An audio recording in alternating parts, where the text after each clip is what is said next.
Hi everybody. Today we're going to be talking about LED headlights. My wife has a classic Mini, I've got a couple of Triumphs. If you drive your classics at night like we do, and you have sealed beam headlights like these, they're not the best. They do dim over time too, so you can replace them periodically, but really if you do it a lot, it's really best to just consider a set of modern LED headlights, which you can buy the parts to convert to.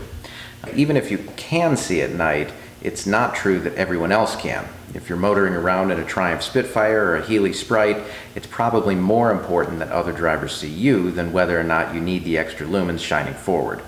Now that leads to a dizzying array of options with a very wide price range and an equally wide range of quality.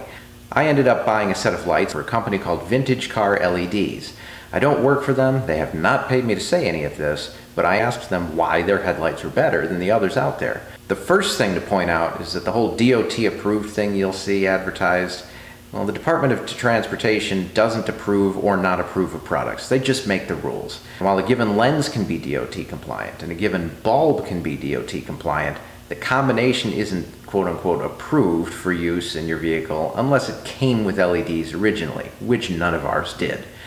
Second, even though LEDs generate less heat than halogen filaments, some older styles still get hot and have a fan attached to them, which means moving parts that can break since they're in a car being subjected to dust, bumps, and water.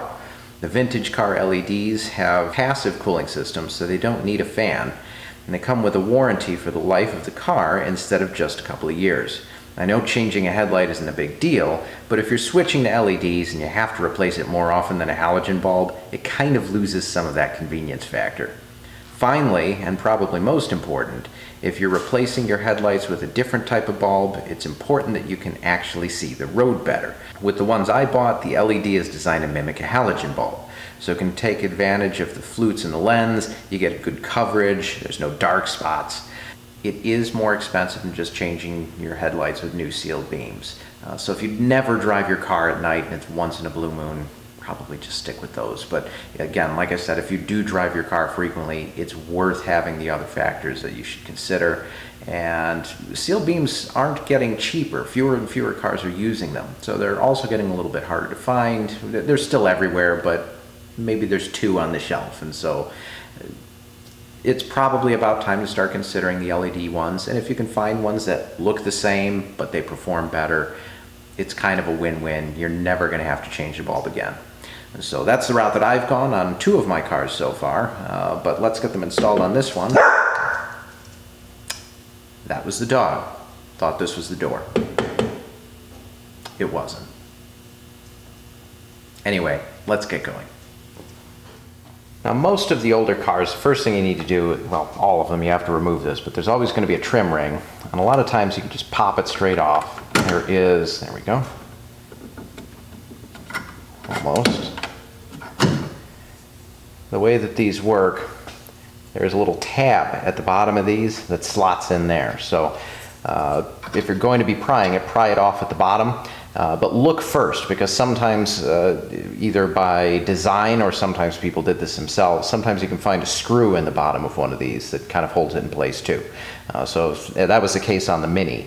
And so check there first, just take a quick peek, but if it's just a little bump like this one, or if it's clean all the way around, just go ahead and pry it off from the bottom, and then it hooks onto the top around the headlight bucket. So that's the first step, is to get that off. Next, you'll notice that there's a number of screws. You only need to take out 3 of them, and watch out for the one at the top and the one at the side.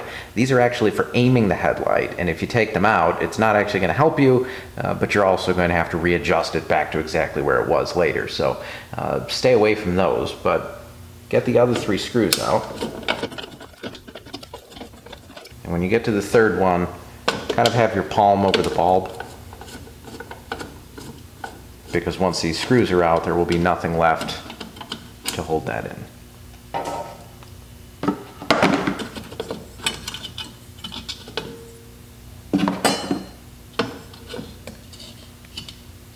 Just comes straight out, and it's literally just a plug that's on the back of the bulb. Set that someplace safe before you drop it and have to clean up glass. The original bulbs have these little tabs on them, right? And the reason that they have those is because you line them up with the tabs in the headlight bucket, and then your headlight doesn't get rotated the wrong way. All these little flutes on the bulb lens are made to throw the light in a specific direction so that you can see at night better. And so you need the bulb to be oriented the right way.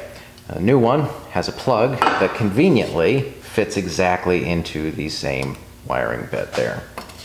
So you will want to attach that.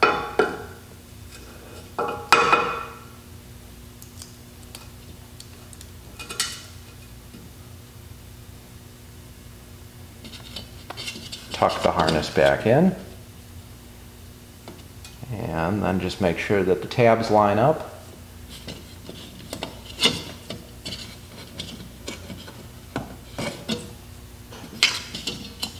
One thing with the buckets is that these harnesses can be a little bulky, and so they can get in the way. You want to make sure that the cooling part of the bulb isn't hitting up against the harness, but just move it out of the way and then you should be good to go. And see, it won't twist. Get your headlight ring back on.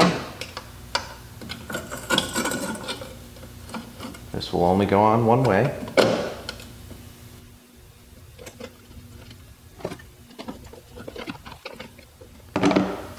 That's it. And then before you go putting the trim ring back on, you probably want to turn the lights on just to make sure that it works.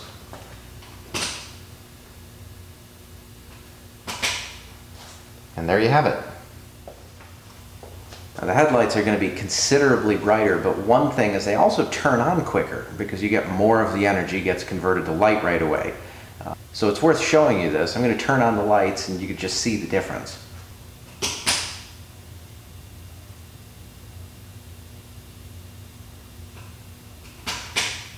Pop the trim ring back on, do the other bulb, and then we'll go for a drive.